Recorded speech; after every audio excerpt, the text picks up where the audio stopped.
Class 10 science का syllabus काफी बड़ा है ना? चलिए, आज हम एक ऐसा स्मार्ट तरीका जानते हैं जिससे इसे आसानी से समझा जा सकता है और इसमें अच्छे नंबर भी लाए जा सकते हैं। हमारे सामने हैं ये 3 सब्जेक्ट्स, फिजिक्स, केमिस्ट्री और बायोलॉजी। और पहली नज़र में ये सिलेबस थोड़ा सा डरावना लग सकता है।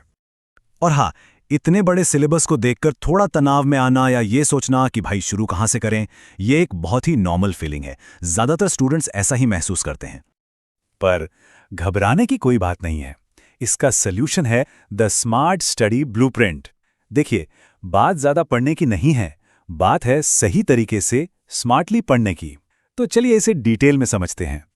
किसी भी बड़ी इमारत के लिए उसकी नींव का मजबूत होना ज़रूरी है। ठीक वैसे ही साइंस में अच्छे नंबर लाने के लिए सबसे पहला और सबसे ज़रूरी कदम है कॉन्सेप्ट्स को गहराई से समझना। इसके लिए ये 4 आसान स्टेप्स हैं। सबसे पहले चैप्टर को अच्छे से पढ़ें, फिर उसके मेन आइडिया को पकड़ें। तीसरा स्टेप विजुअलाइज करना, ये गेम चेंजर है। मुश्किल प्रोसेस को सिर्फ पढ़ें नहीं, अपने दिमाग में उसकी एक फिल्म चलाएं। और आखिर में जो कुछ भी सीखा है उसे दोहराकर पक्का कर लें। तो एक बार जब हमारी नींव मजबूत हो जाए तो अगला स्टेप है डिवाइड एंड कॉन्कर। मतलब हर सब्जेक्ट के लिए एक अलग प्लान बनाना होगा, क्योंकि हर सब्जेक्ट की अपनी अलग डिमांड होती है। जैसे कि फिजिक्स में कॉन्सेप्ट्स और न्यूमेरिकल्स पर ज़्यादा ध्यान देना होता है, तो केमिस्ट्री में सारा खेल रिएक्शंस और इक्वेशंस का है।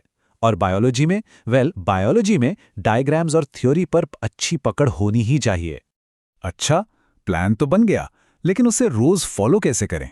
यहीं पर आता है हमारा सबसे जरूरी हिस्सा, एक डेली सिस्टम बनाना जो हमें रोज अपने लक्ष्य के करीब ले जाए।